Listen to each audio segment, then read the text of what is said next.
Kia ora everybody and welcome back to the kitchen. It is Sunday and it is Pajama Sunday. So we're going to be making schnitzel today, beef schnitzel. I've got my crumbs and my Parmesan cheese and other bits and pieces together. So let me show you how that looks and let's get going.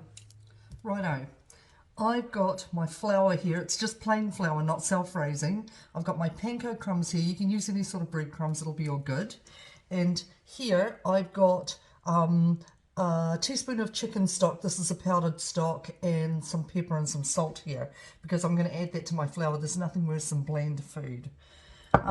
Here I've got in a cup, I've got a couple of eggs that I've beaten up with my milk, and I'm going to pop that into a separate plate so that we can crumb our schnitzel. Now I've got 6 pieces of schnitzel that are that size. Okay, so they're not that big, so it shouldn't take us too long to get this done. So let's get going. Okay, have a look at this. This beautiful cheese is the last of my cheese from Italy. My Parmesan cheese. It has been like a national treasure. We may have to go back to Italy to get some more. That's the plan. I'm hoping my husband will hear that. So I'm going to grate just a little bit of cheese into the flour as well, just to give it a bit of extra flavour. Now if you don't want to put cheese in yours, that's fine, it'll be fine, but I like I said, that real flavour burst. So let me do this and then we'll start our crumbing, eh?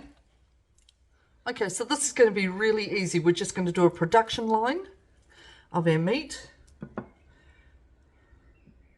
into here.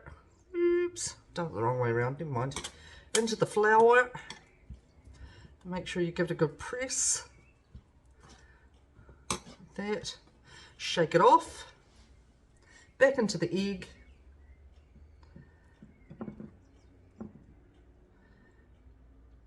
Shake that off and back into the crumbs. Into the crumbs rather. Okay, into the crumbs. And we want to make sure that it's nice and packed with crumbs. Okay, and then I'm going to pop this onto a plate, and then we're going to pop it into the fridge for a little bit so that it sort of settles before we cook it. Okay, let me finish the rest and I'll show you what that looks like in a mo, and wash my hands.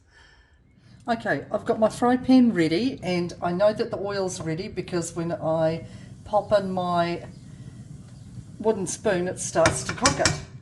So we don't want it too hot, but we also don't want it cold enough that the schnitzel's going to be sitting in the fat. We don't want that. So we'll do a couple at a time. We should be able to fit a couple in.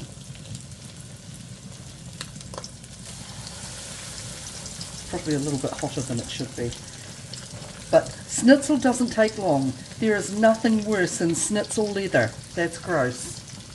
I've also got a plate over here ready with my paper towel, ready to pull it out when it's all cooked. And it really is really quick. Just be patient.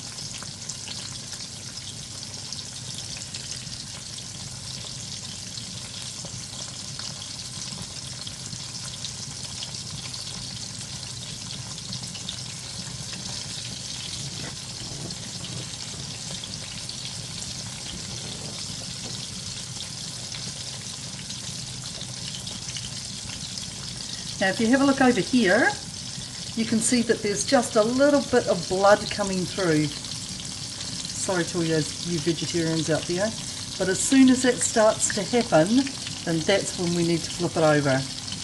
Okay, when it starts to look a bit pink. So I'm using my fork, and over we go.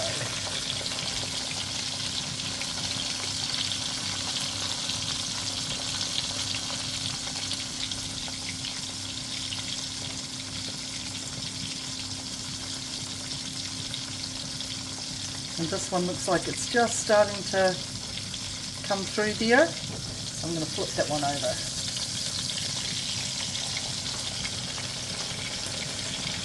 And then this one should just about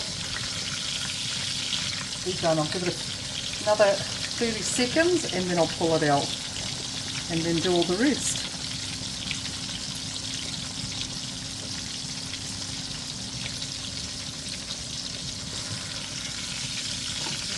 do. Drain off as much of the oil as you can.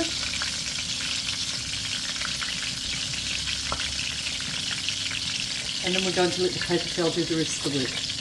Okay, just like that. Okay. Okay, you beautiful people, how good does that look? Okay, so that's our beef schnitzel. We've got some smashed potato and a good salad. And I made a quick gravy to chuck over top of it too. Hope you guys are well. Hope you guys are taking care of each other. Take it easy and we shall see you soon. Ka kite anō.